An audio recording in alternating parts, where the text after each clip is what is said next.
സണ്ണിച്ചാൻ ഗോവ പള്ളി പോയത് ഇപ്പൊ പണിയായത്. വിശേഷം എന്തെങ്കിലും ഉണ്ടോന്ന് എല്ലാവർക്കും അറിയണം. മറുപടി പറഞ്ഞ് ഞാൻ തോറ്റു. അവനവന്റെ കാര്യം നോക്കാൻ ഒരെണ്ണത്തിന് സമയമില്ല. അത് നേരാ. പേരുമുട്ടിലെ ശോശക്കുട്ടി എന്നോട് പറയുവാ, ഇതിപ്പോ കർത്താവ് മാത്രം വിചാരിച്ചിട്ട് കാര്യമില്ല, നമുക്ക് ശുഷ്കാന്തി വേണമെന്ന്. ഇപ്പൊ തന്നെ ശുഷ്കാന്തി കുറച്ച് കൂടുതലാ. ഇനി അതങ്ങോട്ട് കൂട്ടിക്കഴിഞ്ഞാൽ ചത്തു പോത്തേ ഉള്ളു. സണ്ണിച്ചായ ഒരു നല്ല കാര്യത്തിന് വേണ്ടിയല്ലയോ? ചാവുന്നെങ്കി ചാവട്ടെ, ഇങ്ങോട്ട് വാ. അയ്യോ, എന്റെ ആൻസി, എനിക്കൊരു സംശയം. നീ സന്താന നിയന്ത്രണത്തിന്റെ കാര്യമൊക്കെ പറഞ്ഞ് അച്ഛനോട് കുമ്പസാരിക്കാറുണ്ടോ? നാണല്ലേ ചോദിച്ചിന്? ഇതൊക്കെ തമ്പരാൻ അറിയാവുന്ന കാര്യമല്ലയോ? അച്ഛനോട് പറയാൻ കൊള്ളാവുന്ന കാര്യമാണോ? അല്ല, ഞാൻ ആലോചിക്കുമായിരുന്നു, ഇനിയിപ്പോ ഒന്നോ രണ്ടോ കൊച്ചുങ്ങൾ കൂടെ ആയാലും എനിക്ക് കുഴപ്പമൊന്നുമില്ല, ഞാനെല്ലാത്തിനും റെഡിയാ. അയ്യടാ, ആ പൂതി അങ്ങ് മനസ്സിൽ വെച്ചാ മതി. വേണ്ടെങ്കിൽ വേണ്ട. നീ അല്ലയോ ഇതുങ്ങളെ 10 മാസം ചുവന്ന് പിന്നെ തോളെ കയറ്റി തൊട്ടിലാട്ടി പാലും കുടിപ്പിച്ച് ഉറക്കൊളച്ച് താഴെ വീഴാതെ നോക്കി വളർത്തേണ്ടത്. ആലോചിച്ച് നോക്കി വേണ്ടപ്പോ പറഞ്ഞാ മതി, ഞാനിവിടെ തന്നെ ഉണ്ട്. ഞാൻ പറഞ്ഞു വരുന്നത് കുടുംബത്തെ കുറിച്ചാണ്. ഭൂമിയിലൊരു സ്വർഗമുണ്ടെങ്കിൽ അത് നമ്മുടെയെല്ലാം കുടുംബമാണ്. അതുകൊണ്ട് എല്ലാം നമ്മൾ കുടുംബത്തിൽ നിന്ന് തന്നെ ആരംഭിക്കണം. കുടുംബത്തിന്റെ ഭദ്രതയും ദൃഢതയും ബാധിക്കുന്ന രീതിയിൽ നാം ഒന്നും ചെയ്തുകൂടാത്തതാണ്. നിനക്ക് കെണിയൊരുക്കുവാൻ സാത്താൻ ഒരു നിഴല് പോലെ നിന്റെ കൂടെ തന്നെ ഉണ്ടെന്നറിയുക. അവന്റെ പ്രലോഭനങ്ങളെ നീ കരുതിയിരിക്കുക.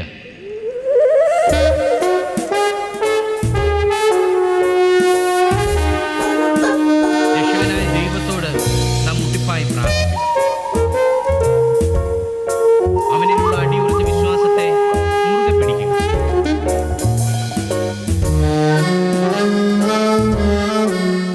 പ്രലോഭനങ്ങളിൽ നിന്ന് എന്നെ കാത്തോളണേ കർത്താവേ. പ്രലോഭനങ്ങൾ നരകത്തിലേക്കുള്ള രാജപാതകളാണ്.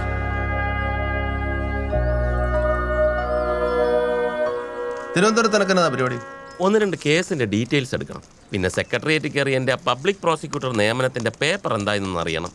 ഉള്ളത് പറഞ്ഞ അത് തന്നെ പ്രധാനം. നീ വരുന്ന നമുക്കൊന്ന് ചുറ്റിയടിച്ച് ആഘോഷിച്ചു വരാം. ഞാനെങ്ങുമില്ല. ഗോവ ട്രിപ്പിന്റെ ക്ഷീണം ഇതുവരെ തീർന്നില്ല.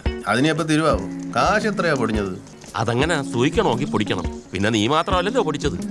എന്നാത്തിനാടാ ഈ കണ്ട സ്വത്തൊക്കെ കെട്ടിപ്പിടിച്ചോണ്ടിരിക്കുന്നത്? നിധി കാക്കുന്ന ഭൂതത്തെ പോലെ. അറുത്ത കൈക്ക് ഉപ്പ് തേക്കാത്ത പിശുക്കൻ. അതേടാ, ഞാൻ പിശുക്കൻ തന്നെയാ.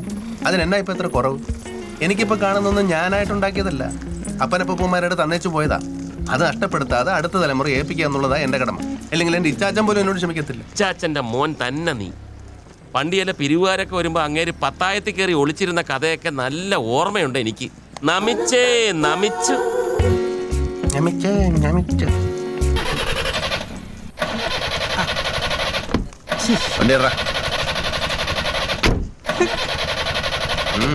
എഞ്ചിൻ നടക്കുന്നുണ്ടോന്ന് ചെവിയോർത്ത് നോക്കിയാലേ അറിയാൻ പറ്റത്തുള്ളൂ.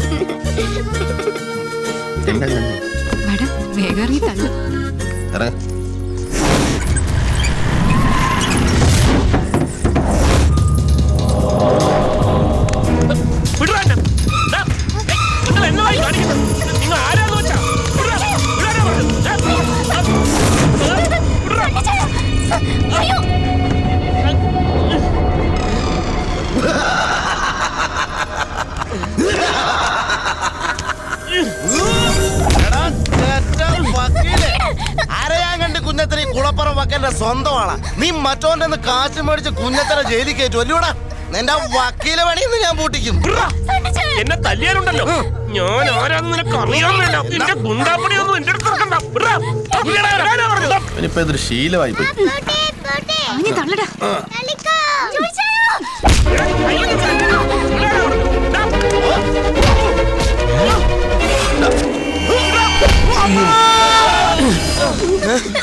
ഇതാര്? അയ്യോ, എന്തുവാ?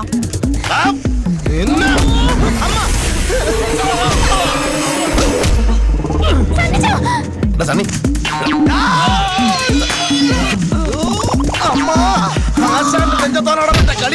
ചോറ് തന്നെ കഴിക്കാൻ കൊത്തുന്നോ നീ?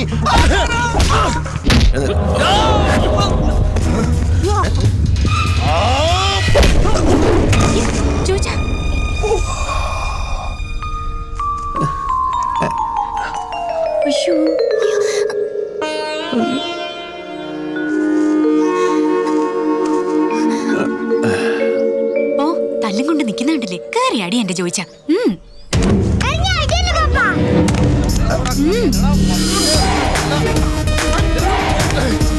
വർക്കനാരാണെന്ന് മനസ്സിലാക്കി കൊടുക്കടാ.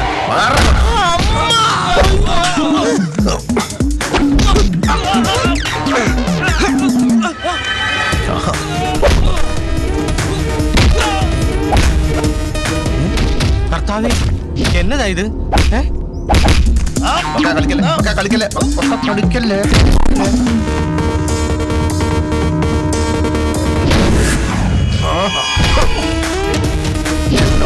ഒന്ന് മറിക്കടാ, ഒന്ന് മാറിയേ.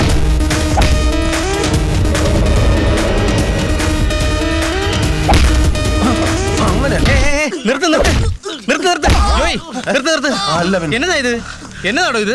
പള്ളിപ്പറമ്പിൽ കിടന്ന് പോക്കർത്തരം കാണിക്കുന്നു. സണ്ണി, എന്നതാടാ? എന്നതാ പ്രശ്നം? വക്കനോട് കളിച്ചാലുണ്ടല്ലോ കളി പഠിപ്പിക്കും വക്കൻ. വക്കാ പൊക്കോ. അച്ഛൻ പറഞ്ഞോണ്ട് ആരെ കൊല്ലുന്നില്ല ഞാൻ. ആഹാ. കേറ്. ഇതോ.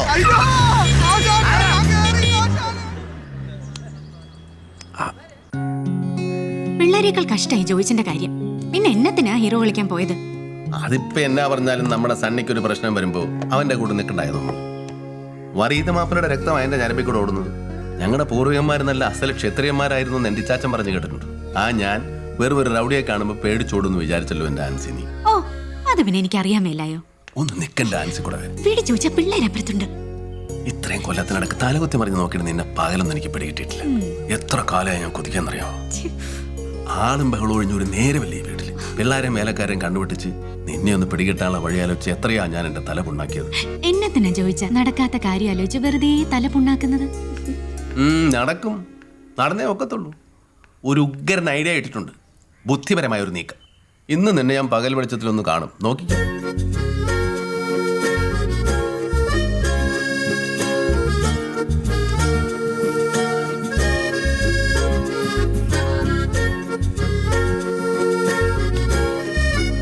ഇതിപ്പം കാണേണ്ട സിനിമയാന്നാ പൊതുവെയുള്ള അഭിപ്രായം, പ്രത്യേകിച്ച് കുട്ടികൾ. എന്നാത്തിനാ നമ്മൾ സിനിമ കാണുന്നത്? പറ, എന്നാത്തിനാ? അറിയത്തില്ല, അതാ കുഴപ്പം. വാ, ഓരോ സിനിമയിൽ നിന്ന് നമുക്ക് ഓരോ ഗുണപാഠങ്ങൾ പഠിക്കാനുണ്ട്. അധ്വാനത്തിന്റെ മഹത്വത്തെക്കുറിച്ചാണ് ഇപ്പൊ കാണാൻ പോകുന്ന സിനിമ. സമയമായല്ലോ. മറ്റുള്ളവരെ സ്നേഹിക്കണമെന്നാ ഈ സിനിമയുടെ ഗുണപാഠം. ഈ ഗുണപാഠങ്ങളൊക്കെ മക്കൾ കണ്ടു തന്നെ പഠിക്കണം. അതുകൊണ്ടാ പപ്പ നിർബന്ധിച്ച് സിനിമയ്ക്ക് വിടുന്നത്. എന്നിട്ട് പപ്പയും മമ്മിയും വരാത്തെന്താ? അയ്യേ, പപ്പ സിനിമയ്ക്കൊന്നും പോകത്തില്ലെന്ന് എന്നെ കുട്ടിക്ക് അറിയത്തില്ലയോ? പിന്നെ ഈ ഗുണപാഠങ്ങളൊക്കെ പപ്പ പണ്ടേ പഠിച്ചിട്ടുള്ളതാ. പപ്പ പഠിച്ച് ഫസ്റ്റ് ക്ലാസ്സിലാ പാസ്സായത്. അതിപ്പോ ആർക്കും അറിയാൻ മേലാത്തത്. ഓടാ. മമ്മിയോ? ആ, മക്കള് പോയച്ചും വരുമ്പോഴത്തേനും പപ്പ മമ്മിയെ പഠിപ്പിച്ചോളാം. പപ്പ കുളപ്പുറം വെക്കണ്ടേ നീടിയിട്ട് പപ്പ എന്നാ ഗുണപാഠമോ പോടിച്ചത്? വെള്ളേരെ നോക്കണേ.